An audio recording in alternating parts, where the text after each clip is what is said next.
Halo, selamat datang di Q&A Bicara Bandar episode yang ke-12 bersama saya Arga dari Creative Trader.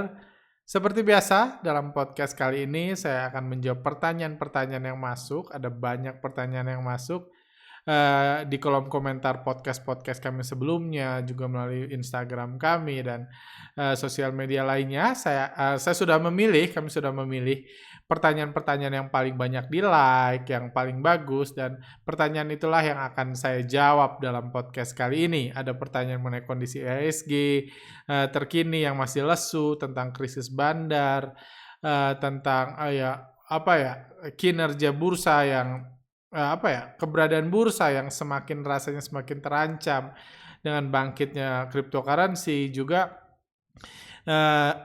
juga banyak pertanyaan tentang bandarmologi, rekan-rekan yang pengen belajar lebih dalam tentang bandarmologi dan hal-hal lainnya seperti itu. Jadi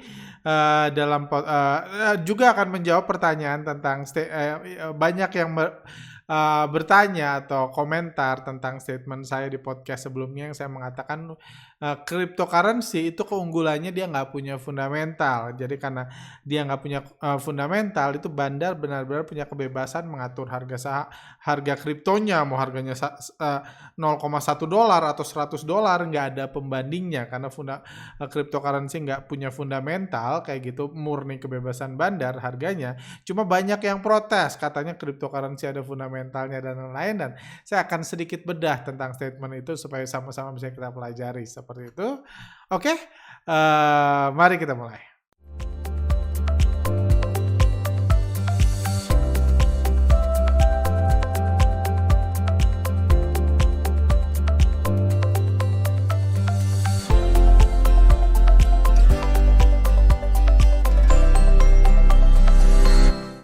Oke, pertanyaan pertama ini dari Pak Johan Ferdianto. Sebenarnya bursa saham di negara-negara lain juga performanya lumayan dan baik-baik aja. IHSG aja yang gemblung, kebanyakan drama antara market maker, pemangku kepentingan nggak sinkron. Ya, ini saya setuju. Dalam podcast sebelumnya juga saya mengatakan sampai minggu lalu bursa Amerika S&P 500 masih mencetak all time high-nya, mencetak rekor tertingginya. Di negara lain antara saham blue chip, saham busuk, dan cryptocurrency sama-sama digoreng. Di era busuk investing stock market 2.0 ini benar-benar saling beradu menggoreng. Kalau Anda follow Instagram kami, Instagram atau Telegram kami, Anda sempat lihat statement di mana ada toko itu tukang jualan ayam goreng dihargain $100 juta dan lain-lain. Itu something yang memang terjadi saat ini. Cuma di Indonesia sendiri memang marketnya lesu dan penyebabnya seperti saya katakan sebelumnya adalah krisis bandar yang bersamaan dengan hype-nya cryptocurrency yang membuat bandar saham lokal itu susah bersaing karena adanya krisis bandar yang seperti saya berulang-ulang saya katakan, krisis bandar adalah hal terburuk yang bisa terjadi di bursa saham yang harga sahamnya digerakkan oleh bandar. Sama kayak hal yang terburuk di dunia perfilman adalah kalau semua sutradara itu nggak mau buat film. Kayak gitu. Karena tanpa sutradara nggak ada film. Tanpa bandar ya nggak perlu ada bursa saham. Kayak gitu. Karena siapa juga yang gerakin harga dan buat apa ujungnya market sepi seperti sekarang.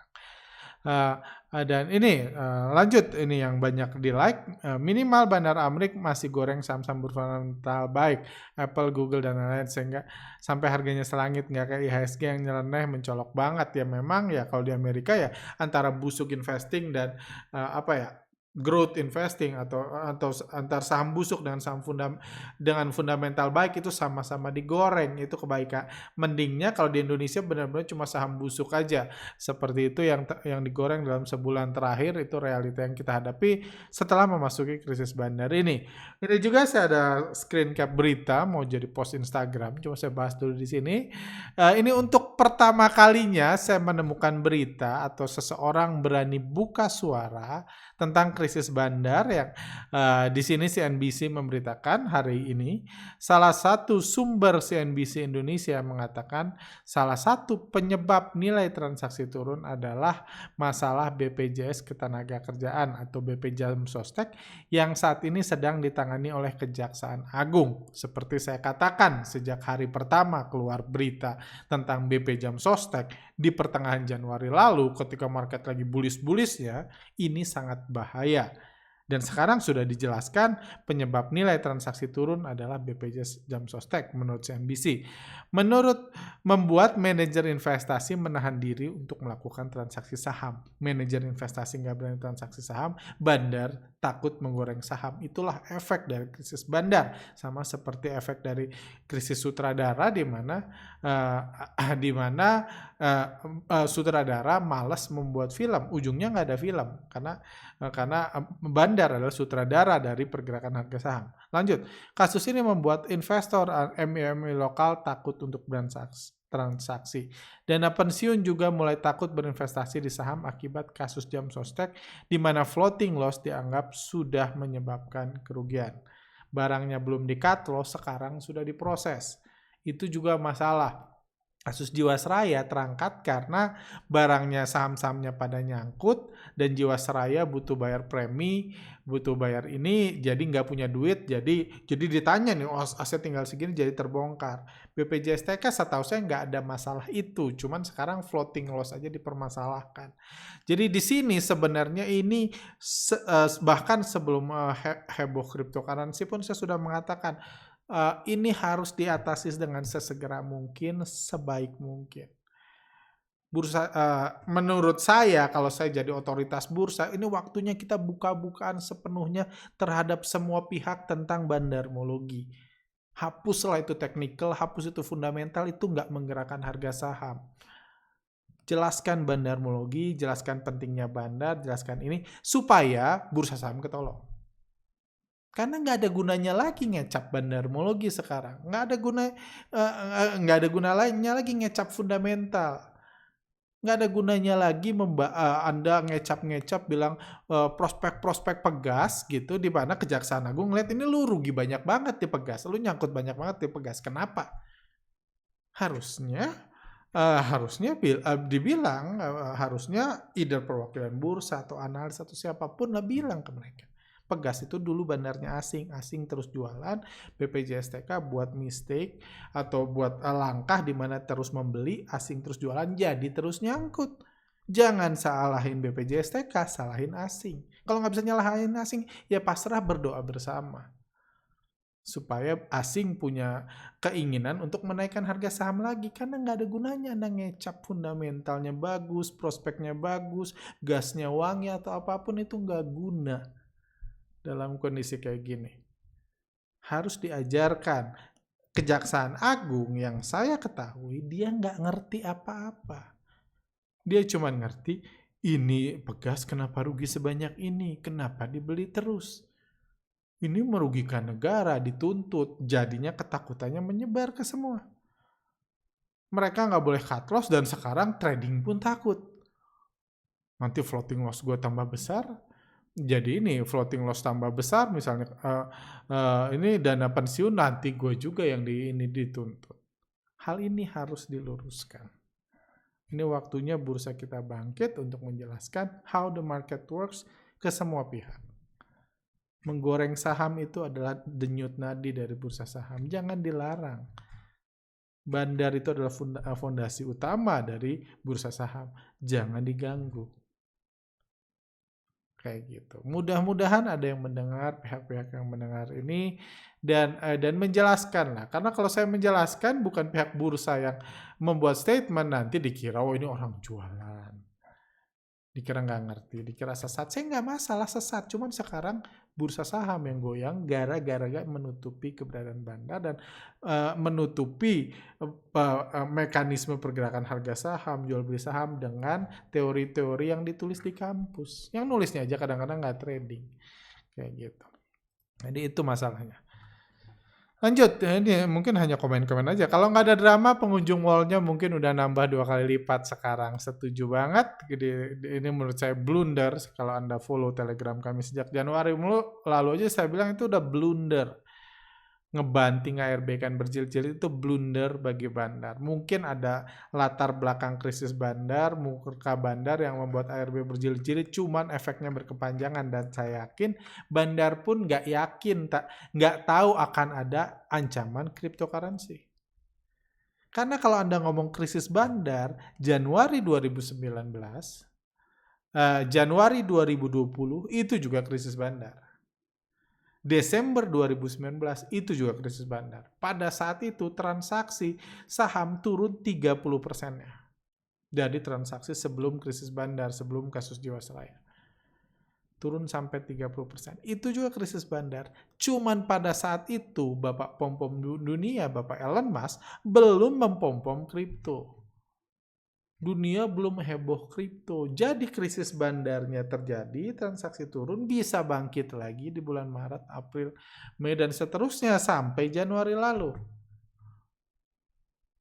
Jadi bantingan murka itu ya istilah mallnya orang di mall, kalau masuk analogi saya di podcast sebelumnya, kalau pengunjung mallnya dijarah, dirampok gitu, disakiti, pada kapok, cuma balik lagi karena nggak ada mall lain. Sekarang ada mall lain, pindah mereka.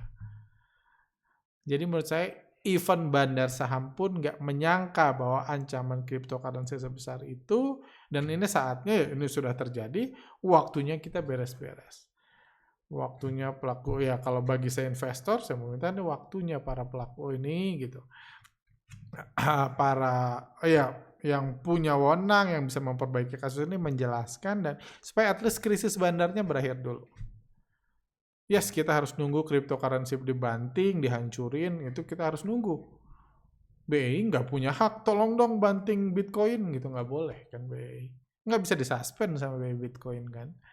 Supaya orang trading lagi saham kan nggak, harus nunggu dihancurin. Cuma ya kalau kita lihat setiap aset yang naik gila-gilaan akan hancur gila-gilaan juga, jadi tinggal nunggu sebenarnya. Cuman pertanyaannya, kalau bursa saham belum pulih, kebijakannya belum jelas, hukum perlindungan terhadap bandar belum jelas, dan lain-lain, dan retailnya masih ilfil, sama bursa saham belum tentu balik lagi. Itu dihancurkan pun. Jadi itu PR besar menurut saya, yang tantangan seperti itu. IHSG harus dibuat all time high baru masuk lagi. Oke, amin. Ini juga komen yang banyak like-nya. Aras sekali 2 kali kena suspend, ARB berhari-hari kagak kena suspend. Beneran terlalu banyak drama pihak BEI. Kok oleng sebelah wajah, retail banyak yang move on. Ini hanya saya bantu bacakan aja, biarin aja IHSG nyungsep agar pejabat BEI sadar jangan pro bandar mulu. Oke, ya ini saya bacakan aja. Ini komen-komen yang paling banyak di like. Malam Bang Arga, saya alumni webinar belajar saham dari nol. Saya mau tanya Bang, kok bisa jumlah lot transaksi di Broksum antara jual dan beli jumlahnya berbeda? Bahkan bukannya harusnya sama, dan yang tercatat adalah transaksi yang benar-benar terjadi. Mohon banget jawab di podcast berikutnya. Menurut saya harusnya enggak. Mungkin Anda salah mengambil data, karena jumlah yang beli dan yang jual harus sama. Ya jumlah brokernya bisa beda, tapi lotnya harus sama kan. 100 slot yang dijual, berarti ada 100 slot yang membeli. Karena nggak ada yang jualan nggak ada yang beli. Nggak bisa 100 slot dijual kalau nggak ada yang beli 100 slot. Kalau yang beli cuma 90, yang terjual cuma 90. 10 lotnya masih diantrikan. Jadi harusnya sama. Mungkin salah mengolah data atau apa-apa. Kalau Anda masih bingung bisa DM ke ini kami. Kalau Anda alumni kan bisa DM juga ke customer care kami. Tanya Pak Arga, kenapa komentator tidak harus seorang trader, yang penting ngerti analisa fundamental, juga paling hafal analisa garis putus asa teknikal. Buat saya rasanya tidak valid kalau dia bukan trader saham tapi komen soal saham. Nah, saya nggak setuju sih kalau ya mungkin bagi seorang trader ingin disarankan oleh seorang trader pengalaman. Tapi pertamanya, trader pengalaman itu pertama nggak mudah didapat kan. Lebih mudah nyuruh dia ini cekokin buku teknikal banyak, ini cekokin buku fundamental, baca semua, mulai besok lu jadi ini ya, mulai bulan depan lu jadi komentator saham, itu lebih mudah daripada menjadikan trader. Karena trader harus pengalaman. Sama trader itu kayak pedagang yang berhasil. Nggak usah lah jadi pedagang terkaya di dunia, tapi pedagang yang berhasil jadi pedagang susah. Dan kalau dia udah jadi trader, apakah dia mau jadi komentator saham? Itu satu. Jadi sekuritas akan kesulitan cari komentator saham, cari analis kalau komentator sahamnya itu harus juga trader. Lebih gampang dikasih sertifikat, dikasih gelar, dikasih itu kan cuma to-do list kan. Lu baca, lu hafal, lu dites, dikasih sertifikat. Foto-foto itu lebih mudah daripada menjadikan dia seorang trader. Satu hal lain, terus kenapa komentator saham dilarang trading? Ada sekuritas yang melarang komentator sahamnya bukan hanya nggak perlu tapi dilarang supaya nggak subjektif atau supaya nggak ini kepentingan lah. Setahu saya banyak sekuritas supaya dikasih tahu goreng gitu, dia ikut kayak gitu. Tolong pom-pom ya dia ikut, dia ngambil opportunity. Enggak, tugas komentator saham sama seperti komentator bola, hanya buat nyeruin, buat seru kondisi, buat rame, buat retailnya semakin menggebu-gebu, semakin deg-degan, itu sama komentator sepak bola. Nggak ada hubungannya sama permainan sepak bola selain untuk memeriahkan. Sekarang lebih ke arah menghibur, lucu-lucuan, seperti itu. Jadi menurut saya nggak ada kebutuhan di situ. Kayak gitu. Kami kalau di kantor ini semua analis trading saham. Tapi kinerja trading mereka nggak menentukan gaji mereka. Semua digaji based on performance, dan semua somehow trading saham. Tetap trading pakai uang masing-masing. Kayak gitu. Tapi kalau ada calon, misalnya kami kan lagi banyak riset, misalnya kami cari analis baru, ya saya akan tanya, Anda pernah trading? Karena kalau trading aja nggak pernah, agak susah ngajarinnya. Kayak gitu, agak susah ngajarinnya. Kami lebih prefer orang nge-hire itu misalnya anak muda yang gagal trading tapi masih jatuh bangun rugi trading, daripada yang punya sertifikat 7, punya gelar panjang gitu. Bagi kami nggak guna ilmunya. Kayak gitu. Tapi trading, pengalaman, akan lebih paham tentang bandar, lebih mudah diajari. Karena kami fokusnya dari trader ngajar ke trader. Cuman bagi kami, ya kembali lagi lebih susah nyarinya, lebih ini kayak gitu. Dan lebih mahal juga biasa gajinya kan. Kalau dia jadi trader aja udah sukses, mau dijadi. Dan satu lagi yang saya rasa, ya, ini saya pribadi merasakan sebagai trader dan komentator saham itu seringkali tugas yang bertentangan. Jadi seperti saya bilang kan, udah sebulan terakhir saya fokus riset ya, analis lah, misalnya nggak banyak komentar riset saya gitu, cuman fokus riset. Ketika saya fokus riset, biasanya load trading saya berkurang, karena saya malas ngebagi otak saya, capek gitu.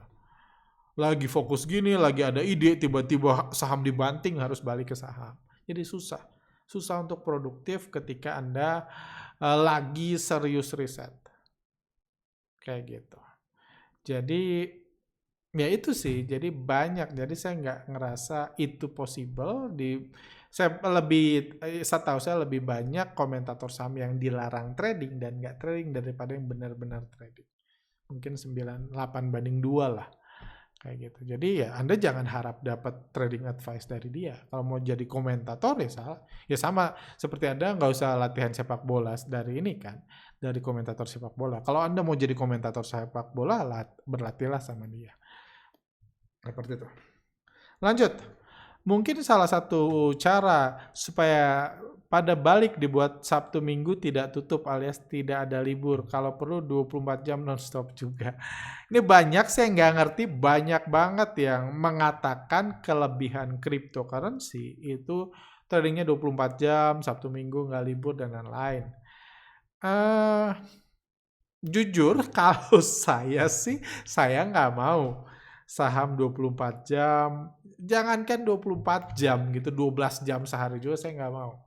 Nah, berarti saya harus meluangkan waktu 12 hari untuk nge-stick. Intinya analisa saya, aset saya, duit saya bisa naik turun sama 12 jam itu too much bagi saya.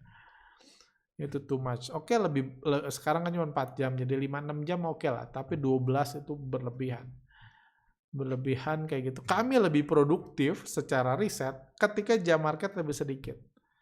Karena ketika jam market tutup jam 3 masih banyak yang bisa kami lakukan. Masih bisa meeting analis dan lain-lain setelah jam market berakhir. Kalau jam market jam 7 udah pengen pulang analisnya. Kayak gitu. Sebelum ini. Jadi saya sih nggak mau, dan menurut saya itu bukan keuntungan karena ya istilahnya saya nggak mau punya aset yang harus saya jagain 24 jam. Ada waktu istirahat, saya juga pengen istirahat kan. Saya nggak mau punya, apalagi lagi istirahat tidur gitu kan. Tiba-tiba nilai aset saya kurang setengahnya, saya nggak mau. Karena percuma aja saya jago analisa, saya riset segala macam, saya mempersiapkan segala strategi, kalau pas tidur harganya dibanting. Saya nggak tahu apa-apa. Jadi saya sih nggak suka itu. Mungkin mereka yang lagi hot-hot, yang lagi seru-serunya trading kripto, senang nggak ada batasan waktu. Karena ya saya juga tahu ada pegawai yang mungkin dia lebih happy trading Sabtu Minggu kayak gitu. Cuman saya anggap itu biarlah jadi kelebihan kripto, jadi yang suka kayak gitu trading kripto, yang suka ada limitasi, ada pembatasan, dan lain-lain. Saya jauh lebih suka itu, ada limitasi, pembatasan, ada libur, kayak gitu. Contoh salah satunya adalah kami mayoritas bisa dibilang semua tim kami itu tidak beragama Muslim. Jadi sampai 2 tahun lalu kadang-kadang kami ngasih bonus bagi bagi rekan-rekan yang bagi pekerja-pekerja yang mau buat project lebaran. Jadi lebaran dia nggak libur. Di akhir tahun biasanya kami libur jauh lebih panjang. Biasanya minggu ketiga Desember kita udah libur sampai minggu pertama Januari. Jadi biasa Desember itu cuma seperti 2/3 minggu. Cuman lebaran biasa kami kerja. Kenapa lebaran kerja? Karena lebaran itu market libur panjang dan kami bisa riset panjang tanpa harus mikirin portfolio masing-masing. Balik lagi ke tadi kan, trader menganalisa atau analis trading itu, analis yang trading itu banyak gangguannya sebenarnya. Cuma sayangnya kalau ilmu kami nggak bisa didapat dari buku kayak gitu. Jadi mau nggak mau kita harus trading untuk mempelajari gitu. Lanjut, jadi saya sih nggak setuju, cuma saya juga mengerti banyak yang setuju. Menurut saya perbedaan itu bagus, ada kripto bisa 24 jam bagi yang suka, deg-degan 24 jam silahkan, atau yang mau trading Sabtu Minggu silahkan. Saham menurut saya better ada limitasi, karena kasihan juga brokernya, kasihan itu kalau 24 jam. Lanjut. Mungkin juga di kripto bisa menjadi pembayaran masa depan. Itulah zaman makin maju. Hehe. Saya udah bahas di podcast beberapa bulan yang lalu, saya nggak percaya kripto bisa jadi pembayaran masa depan. Karena saya nggak pernah ketemu orang beli kripto dengan tujuan, ya saya malas megang uang nih. Mau jalan-jalan, malas megang uang, jadi saya megang kripto. Saya mau keluar negeri gitu, saya malas bawa kartu kredit, jadi saya bawa kripto aja. Malas kemarin, nggak pernah sekalipun saya. Orang beli kripto tujuannya cuma satu, pengen cepat kaya, nggak ada tujuan lain. Kalau Anda ngomong gitu, cerita kripto mau jadi pengganti mata uang, itu udah dari dulu. Udah dari 5-6 tahun lalu pun cerita itu udah ada. Sampai detik ini saya belum pernah ngeliat kayak gitu. Sebagai bandingan 6-7 tahun lalu gitu, ketika Bitcoin udah ada, OVO belum ada, atau OVO dan fintech itu pembayaran online lain belum ada, OVO, GoPay dan lain belum ada kayak gitu.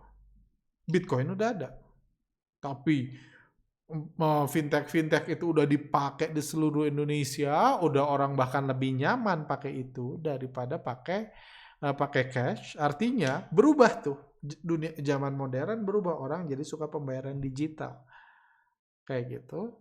Itunya bertumbuh, tapi Bitcoin tetap jadi alat goreng-gorengan kan, alat pengen cepat kaya atau penyebab cepat miskin, tetap aja balik ke situ. Sampai detik ini nggak ngeliat kayak gitu. Lanjut. Eko Kasino. Apakah Pak Arga ketika sudah menjadi bandar nanti ketika diundang di televisi atau media lain akan mengomentari tentang market stok kita? Pak Arga akan memperkenalkan diri sebagai bandar atau sebagai komentator saham yang mengkampanyekan yuk nabung saham agar uang segar masuk ke bursa dan bisa diperebutkan. Ya, yang pasti kalau suatu hari nanti kalau saya sudah jadi bandar, saya nggak akan mengatakan ke orang, apalagi di media yang tanpa ini umum bahwa saya bandar, itu tidak mungkin saya lakukan. Jadi kalau seandainya pada saat itu saya podcast pun, saya sebagai investor retail, karena itu juga bukan bohong. Kan saya boleh juga kan beli Astra. Saya bukan bandarnya Astra, cuma kan boleh aja saya beli. Kayak gitu. Saya tetap retail, tetap nyopet di Astra. Mungkin di sana lain saya bandar, cuma Anda nggak perlu tahu. Dan saya juga ya berkomitmen kalau saya tetap ada di edukasi dan sudah jadi bandar, saya nggak akan ngepom-pom, nggak akan mempromosikan saham yang saya bandari. Saya berkomitmen itu dan saya katakan itu berulang kali di podcast, biar kalau tiba-tiba saya kelengar gitu kan, pengen cepet kaya dan lain-lain, saya mempromosikan, Anda hati-hati kalau saya udah mengatakan kayak gitu, karena at least saya nggak mau melakukan itu sekarang. Jadi kalau saya tiba-tiba berubah ya Anda tahu ini udah aneh ini Pak Arga, langsung aja unsubscribe kayak gitu. Yang pasti saya kalau diundang ke TV apa ya saya komentator saham lah, tukang ngecap kayak gitu. Mengkampanyekan yuk nabung saham, saya nggak mengkampanyekan kecuali memang diminta untuk mengkampanyekan oleh panitia dan saya mau masuk ke acara itu. Lanjut. Maaf nih mas, kripto juga sebenarnya ada fundamental sama perusahaannya. Correct me if I'm wrong. Betul, Om, kripto juga punya fundamental bagus, contoh XRP. Ini, di kripto juga punya fundamental Om, contoh XRP. XRP itu punya perusahaan yang namanya Ripple. Dan Ripple itu punya banyak proyek sistem keuangan yang dipakai banyak perusahaan, contoh Western Union. Ini menarik, ada beberapa komen yang mengatakan bahwa kripto juga ada fundamentalnya. Kripto juga ada fundamentalnya, mungkin edukasi dulu. Saya nggak tahu edukator cryptocurrency satu pun saya nggak tahu. Saya nggak minat masuk bisnis itu. Jadi bagi saya itu bukan pesaing, bukan informasi, bukan apa. Jadi wajar memang kalau saya ada informasi-informasi baru mungkin yang saya nggak tahu. Kayak gitu. Cuma kalau ini gitu kan banyak yang bilang XRP itu Ripple bla bla bla. Jadi saran saya ketika ada dengar orang ngasih tahu mempromosikan, kan tujuan orang itu supaya semakin banyak uang dimasukkan ke kripto biar diperebutkan bersama. Itu tujuan utama semua orang ngajak orang trading kripto kan. Saya beli di 1.000 nih supaya ada orang yang mau beli di 3.000 harus ajak orang supaya mau beli di 3.000. Memancing korban baru kan. Itulah investasi. Kayak gitu. Salah satu kecap yang dipakai untuk mempermanis adalah ada fundamentalnya. Tapi kalau Anda googling, nggak ada fundamentalnya. Jangan mudah percaya. Sekarang ada Google. Sebelum Anda percaya, apalagi ngomong coba googling dulu. Saya cuma butuh waktu 1 menit untuk menyadari XRP itu nggak ada fundamentalnya.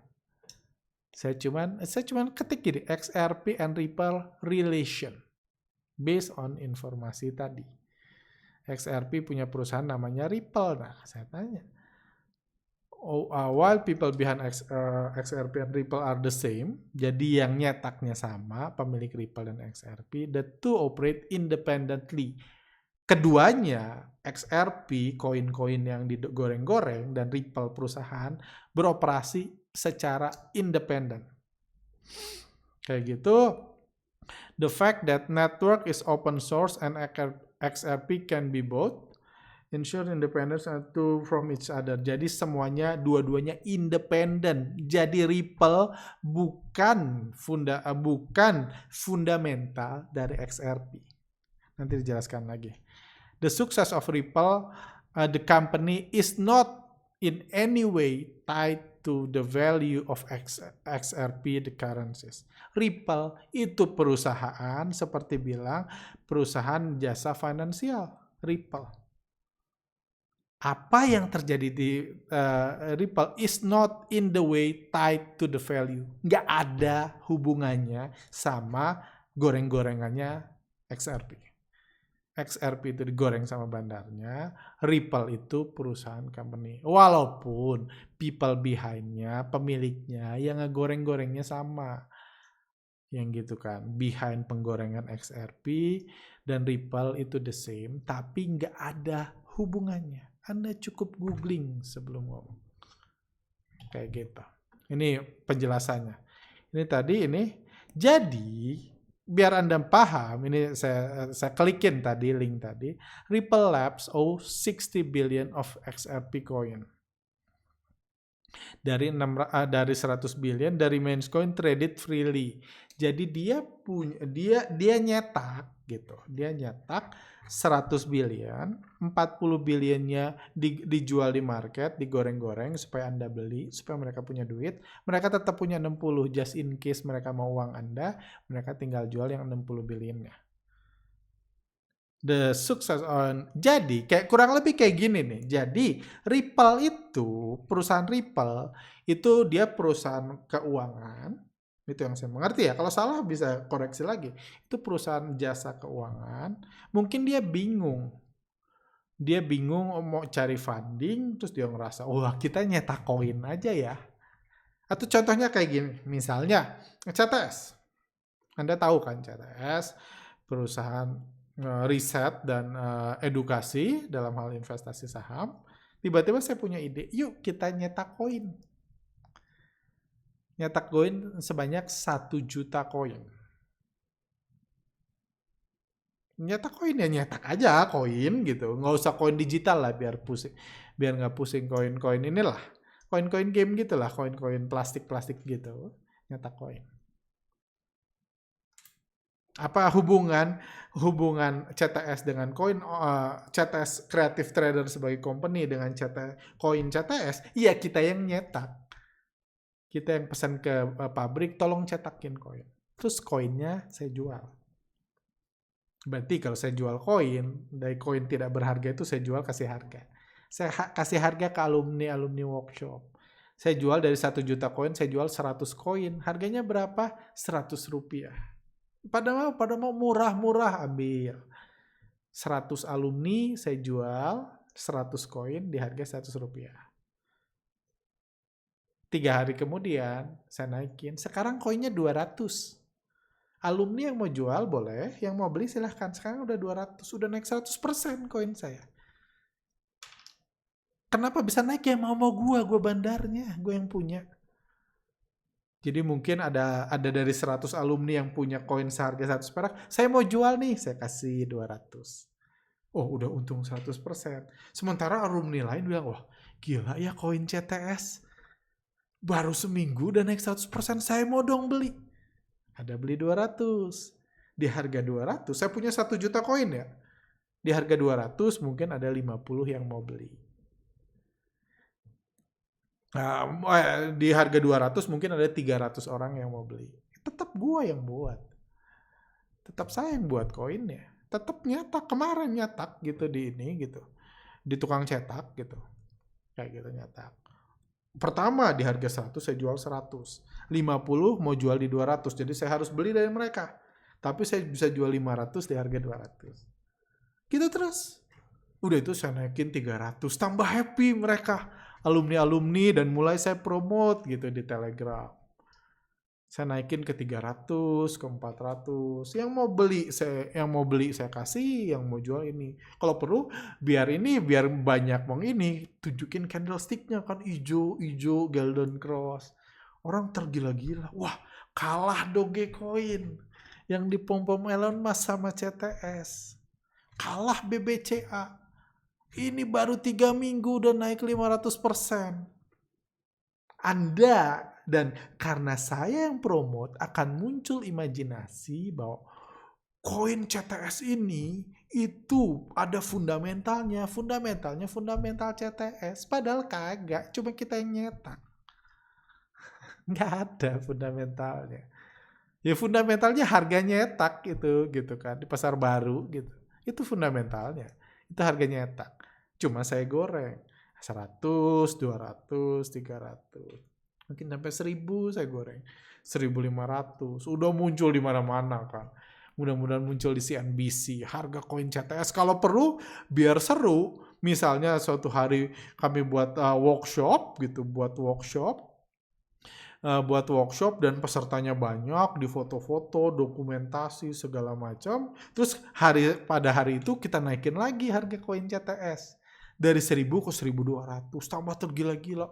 Tuh bener kan gitu. Kalau CTS peserta workshopnya banyak, harga CTS naik. Jadi Anda mulai ngeliatin seminar CTS. Kayak gitu. Balik ke pertanyaannya, emang ada hubungannya sama CTS? Tidak ada. Yang buat sama-sama saya. Yang nyata koin, yang beli koin nyata koin di pasar baru saya, yang jalanin CTS saya. Yang ngatur harga koinnya saya, yang jalanin CTS saya. Cuman kalau Anda sebagai pemilik koin, apakah Anda punya hak sama CTS? Ya kagak. Saya kan cuma jual koin gak berharga kan. Anda mau beli ya salah Anda. Anda datang ke sini, saya punya koin CTS 50 nih. Atau saya beli koin CTS harga 10 juta. Boleh nggak ikut workshop gratis? Kagak. Ikut workshop gratis, daftar, bayar pakai cash. Anda nggak punya hak ikut workshop CTS gratis. Anda datang ke kantor, nanya pemegang saham, pemegang koin duduk di mana ya? Gitu. Yang penerima tamu Anda bilang duduk di rumah masing-masing. Di sini nggak ada urusan pemegang koin. Kita cuma jual koin nggak berguna ke Anda yang pengen beli. Nggak ada ikatannya. Terus kalau misalnya, berarti gimana kalau CTS-nya semakin besar? Apakah koin makin besar? Ya mau-mau saya. Bisa aja CTS semakin besar, koinnya saya hancurin, saya habisin, saya jual sejuta semua, udah itu nggak saya bandarin lagi. Kenapa? Karena saya mau ganti jadi CTC. Udah itu saya ke pasar baru lagi, beli koin 100 perak lagi, beli koin lagi, saya jual lagi. Itu yang saya goreng, CTC. Yang nyetak creative trader. That's how the market works. Itu hubungan antara Ripple dan XRP. Ripple pemilik XRP, dia yang nentuin harganya. Anda yang beli. Digoreng-goreng, Anda suka beli. Jadi salah satu kripto terbesar. Apakah, dan di sini, Ripple is a private enterprise software. Ini perusahaan private. Anda nggak punya sahamnya, nggak berhak menentukan direksinya, nggak berhak dapat dividen, nggak berhak apa-apa. Anda cuma beli barang jualan dia. Dia nyetak koin, Anda mau beli. Anda trading koinnya, Anda ngeliatin perusahaannya, terserah Anda. Yang nentuin harga mereka, dan semakin tinggi, semakin kaya si pemilik Ripple-nya. That's it. Semakin tinggi harganya. Kalau tiba-tiba mau dihancurin, Ripple-nya bisa, perusahaannya akan tetap baik-baik saja. Karena perusahaannya tidak ada hubungan. Itu bedanya sama saham. Kalau perusahaan bangkrut juga nggak ada hubungan kan, seperti dijelaskan tadi. It's not anyway tied to the value to XRP. Seperti itu. Mungkin ya kalau ada koin-koin lain yang Anda kira ada fundamentalnya, coba deh googling. Pelajari baik-baik kayak gitu, karena mayoritas harusnya nggak ada. Cuma kalau ada silahkan komen ya. Kembali lagi, saya bukan orang ini, cuman istilahnya yang paling banyak di komen Ripple aja cukup googling 1,5 menit udah ketahuan bahwa ini cuma goreng-gorengan aja. Seperti itu. Sekarang kalau kita lihat, Anda lihat pemberitaan orang jadi miliuner borong Dogecoin pakai tabungannya. Ingat Anda Januari lalu ketika semua orang pom-pom saham minta masukin uang tabungannya ke bursa saham. Kalau Anda follow kami bulan Januari, itu sekarang terjadi di kripto. Orang pengen masukin uang tabungannya ke bursa saham, ke bursa kripto biar bisa diperebutkan bersama. Itu sama kok investasi. Ini yang Kejagung, Asabri cuci uang lewat Bitcoin. Jadi kasus Asabri ternyata bandar yang cari untung dicucinya lewat Bitcoin. Cukup biasa. Oke, lanjut. Apakah Mas Arga udah pernah nyemplung di dunia blockchain? Nah, sampai bilang kripto tanpa fundamental. Sepertinya Mas Arga kurang dalam studi kriptonya. Tadi dijelaskan ini mungkin mirip yang cepat percaya. Kayak gitu.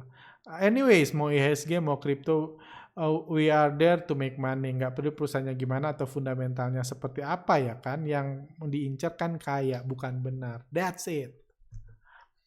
Itulah poinnya. Kan semua orang beli kripto pengen kaya. Bandarnya nyata kripto juga pengen kaya, pengen jualan kriptonya di harga mahal ke Anda. Itu nggak ada urusannya. Jadi kalau Anda tahu, jadi di kelas belajar saham dari nol lagi, itu chapter pertama itu tentang fundamental of investing, greater full theory, tolol-tololan. Jadi fundamental itu memang sekarang sudah tidak penting. Anda nggak usah malu beli kripto nggak ada fundamentalnya. Karena memang itulah investasi kok. Karena kan Anda pengen kaya. Kalau Anda berhasil kaya, Anda dianggap benar. Kalau Anda jadi kebagian uang bangkrutnya, Anda dianggap salah.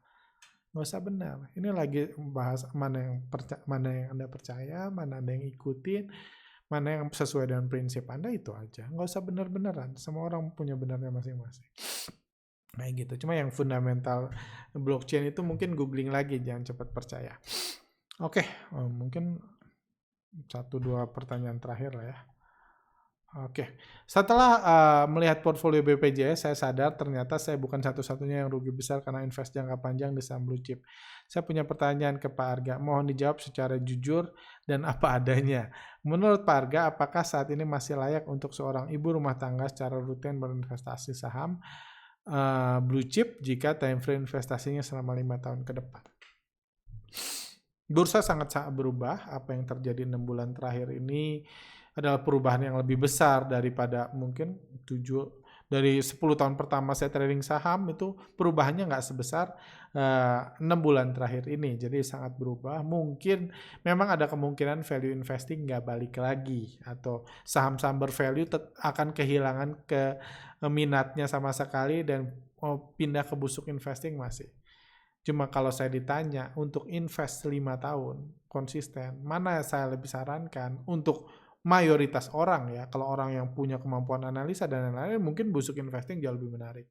Cuman kan ini saya anggap orang pada umumnya, menurut saya kalau Anda beli saham blue chip secara konsisten yang lagi murah, yang lagi nih 5 tahun ke depan, apalagi didiversifikasi, saya sih cukup yakin, terus berdoa mudah-mudahan Anda masih bisa untung. Lebih dari deposito at least. Kayak gitu. Walaupun ya memang BPJS ketenaga kerjaan nyangkut banyak di blue chip, itu memang realitanya. Karena asingnya jualan, mereka beli. Anda bisa lebih pintar dari BPJS TK, kalau saham blue chipnya asing masih jualan, Anda nggak usah terus beli, jangan kayak mereka. Kayak gitu, karena mayoritas blue chip itu yang atur harganya asing. Seperti itu aja. Lanjut, halo Pak Arga, semoga bisa dijawab keresahan saya. Apabila saham dan kripto semuanya selalu ada bandarnya dan dalam tanda kutip tidak berfundamental, maka kami sebagai investor retail untuk jangka panjang harus investasi kemana ya? Apa kami menunggu kemurahan hati bandar dan terus mencicil dan menabung saham? Terima kasih Pak Arga dan tim CTS.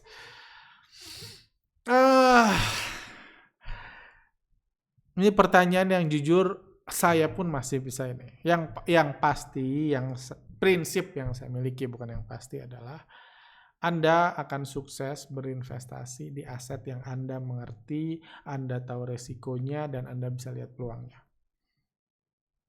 Mau itu emas, mau itu kripto, benar-benar Anda pelajari ya, bukan nyoba-nyoba 3 kali cuan terus, itu artinya Anda mengerti, enggak, itu Anda beruntung aja.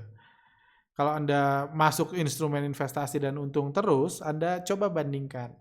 Misalnya Anda beli Bitcoin, Anda untung, Anda lihat kenaikan Bitcoin sama return Anda gedean mana. Kalau gedean kenaikannya berarti monyet aja bisa lebih untung dari Anda beli Bitcoin di waktu yang sama. Itu hanya beruntung. Tapi kalau Anda kenal bisnisnya, ngerti how the market works-nya, tahu resikonya dan lain, itu adalah peluang Anda untung. Orang yang trading properti pun harus ngerti bisnisnya, tahu peluangnya, atau lain-lain. Itu menurut saya. Apakah saham akan menarik? Misalnya, itu yang saya percaya. Jadi investasinya apa, bisa dibalikin ke masing-masing. Yang mana yang Anda paling mengerti. Itu satu. Juga satu investasi yang saya bilang adalah, cuman kalau kita balik ke definisi investasi menurut saya adalah beli saham, dilihat 10-20 tahun lagi tanpa harus diapa-apain. Kalau Anda tanya saya, apakah saya berani detik ini beli saham dan nggak dilihat 10-20 tahun lagi, nggak usah beli saham, masukin uang dalam jumlah besar menurut saya untuk beli saham dan 10-20 tahun lagi nggak dilihat lagi, apakah detik ini saya berani? Saya jawab saya nggak berani. Mungkin bukan nggak berani ya, saya prefer tetap pegang cash dan cari opportunity yang lebih baik, yang saya mengerti, yang tahu masa depannya. 1 tahun lalu saya bahas tentang tentang Lo Keng Hong. Saya mengatakan bahwa menurut saya value investing itu udah diganti dengan venture capital. Karena yang saya mengerti, yang saya pahami, yang saya lihat mungkin sebagian, ya mungkin 20, 30, bahkan sampai 50% bisnis yang mapan 10-20 tahun yang lalu mungkin akan digantikan 5-10 tahun ke depan, dan digantikannya semua sama startup. Jadi menurut saya bisnis yang punya prospek besar untuk Anda simpan, tunggu besar, dan Anda harap investasi berbuah dalam 10-20 tahun ke depan, itu startup. Startup baik sebagai Anda investor, angel investor, venture capital, dan lain-lain. Itu menurut saya secara logika yang saya ngerti. Kayak gitu. Itu juga sebabnya di podcast sebelumnya saya cerita tentang startup. Saya sedang belajar, saya mikir untuk beli saham salah satu perusahaan yang menurut saya punya prospek bagus dan lain-lain karena saya mau invest. Kayak gitu. Saya berani beli dalam jumlah lebih besar untuk beli BCA, BRI, beli KF, beli segala macam. Saya berani, tapi harus saya amatin terus. Ilmu saya harus pakai terus. Artinya saya nggak bisa invest, saya jagain terus. Saya kerja di situ, saya nyari duit di situ.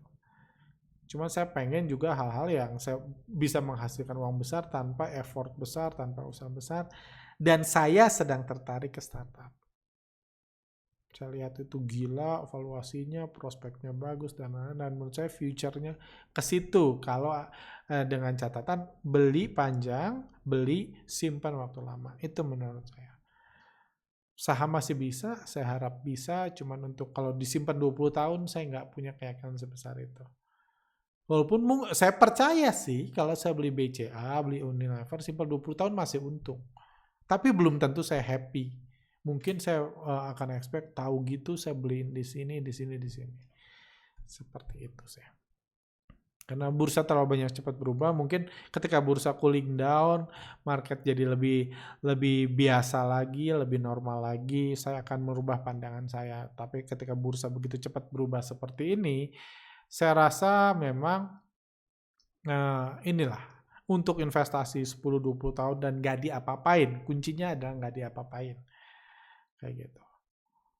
Menurut saya mungkin saya lihat ada beberapa instrumen yang ya saya sedang belajar. Kembali lagi kan, saya tahu dari tahun lalu pun tahu, cuman sampai detik ini belum keluar uang sepeser pun karena saya mau belajar dulu, mau ngerti dulu, mau lihat dulu peluangnya, kayak gitu. Kurang lebih seperti itu. Oke, itu aja mungkin buat kali ini. Semoga podcast ini bisa menjawab pertanyaan Anda. Anda bisa belajar something. Seperti biasa, kalau Anda ada yang nggak setuju, ada yang mau Anda perbaiki atau menurut saya salah, atau Anda punya pertanyaan, masukin di kolom pertanyaan. I'm happy to answer that. Ya jangan lupa juga tolong di like kalau ada pertanyaan yang pengen Anda jawab atau pengen Anda pengen saya bacakan, karena ya yang banyak like-nya pasti kami berikan prioritas selain yang menurut kami menarik. Seperti itu. Oke, sehat selalu rekan-rekan. Sampai jumpa lain kesempatan. See you next time.